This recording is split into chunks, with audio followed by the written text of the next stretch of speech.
Bonjour, nous allons découvrir dans cette vidéo la démarche méthodologique de l'ingénierie système et son langage de modélisation, le SysML. Premièrement, nous allons définir ce qu'est l'ingénierie système. L'ingénierie système, c'est une démarche méthodologique qui englobe l'ensemble des activités permettant de concevoir, faire évoluer et vérifier un système. Elle permet de maîtriser la conception des systèmes et produits complexes. Maintenant, c'est quoi un système ? En 1995, la NASA définit un système comme un ensemble de composants interreliés qui interagissent les uns avec les autres d'une manière organisée pour accomplir une finalité commune.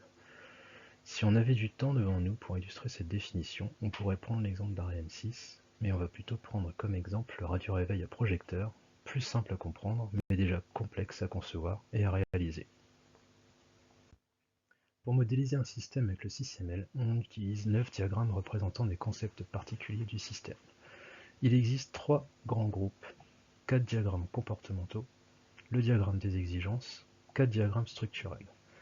Les diagrammes que nous allons étudier principalement sont le diagramme des exigences, le diagramme des cas d'utilisation et le diagramme d'état, le diagramme de bloc et le diagramme de définition de blocs internes.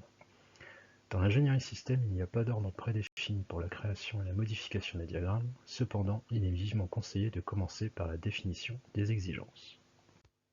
Pour rappel, une exigence est une capacité ou une contrainte qui doit être satisfaite par le système. C'est un contrat avec le client et les réalisateurs du système. Dans notre exemple du radio-réveil, on peut imaginer une exigence d'assurer à l'utilisateur un réveil automatique à l'heure souhaitée avec la radio ou un buzzer. Dans le langage SysML, on va créer une boîte avec le texte de l'exigence. Ensuite, selon les exigences, on va les décomposer. Par exemple, on va détailler la gestion de la radio et la gestion du volume. On peut également affiner l'exigence de la fréquence radio en indiquant les plages de fréquence. La gestion des exigences dans l'ingénierie système, c'est l'ensemble des activités permettant de définir et de suivre les exigences d'un système au cours d'un projet. Après avoir modélisé les exigences, on va représenter les services attendus du système avec le diagramme des cas d'utilisation. Ce diagramme présente les interactions fonctionnelles entre les acteurs et le système. Un acteur, c'est un rôle joué par un utilisateur humain ou un autre système qui interagit directement avec le système. En règle générale, les acteurs humains se situent à gauche et les non-humains à droite.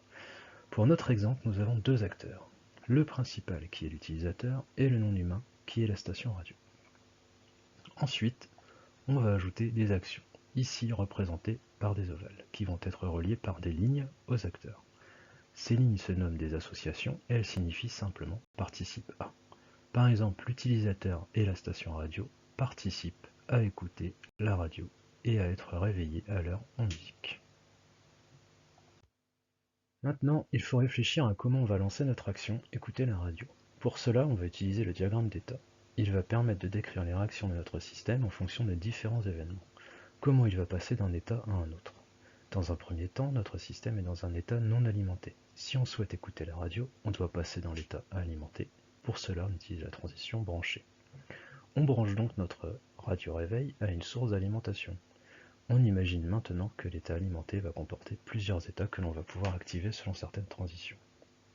Si on souhaite allumer la radio, on va devoir appuyer sur un bouton. Il faut donc passer de l'état radio off à l'état radio on. C'est la transition power on qui va nous permettre de changer d'état et de lancer l'action et émettre un son.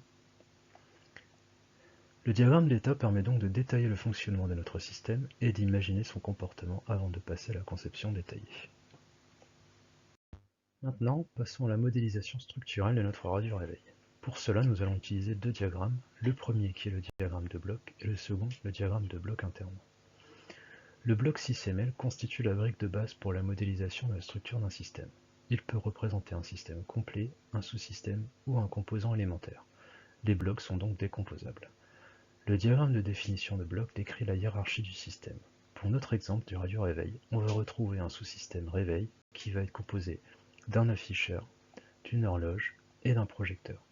Un autre sous-système, la radio. Enfin, le dernier diagramme que nous allons utiliser cette année, le diagramme de bloc interne. Il va nous servir à décrire la structure interne du système avec les parties, les ports et les connecteurs. Les parties représentent les éléments du système, elles sont également représentées par un bloc. Les parties peuvent être composées de plusieurs ports que l'on va pouvoir relier à l'aide de connecteurs. Dans notre exemple du radio-réveil, on peut voir que l'alimentation en énergie est assurée par un transformateur. Il va permettre d'alimenter la radio, l'horloge, le projecteur et l'afficheur. On peut également voir qu'une pile de secours a été ajoutée. Cette pile va permettre, par exemple, en cas de coupure de courant, d'alimenter l'horloge et ainsi de satisfaire l'exigence de l'utilisateur qui est d'être réveillé.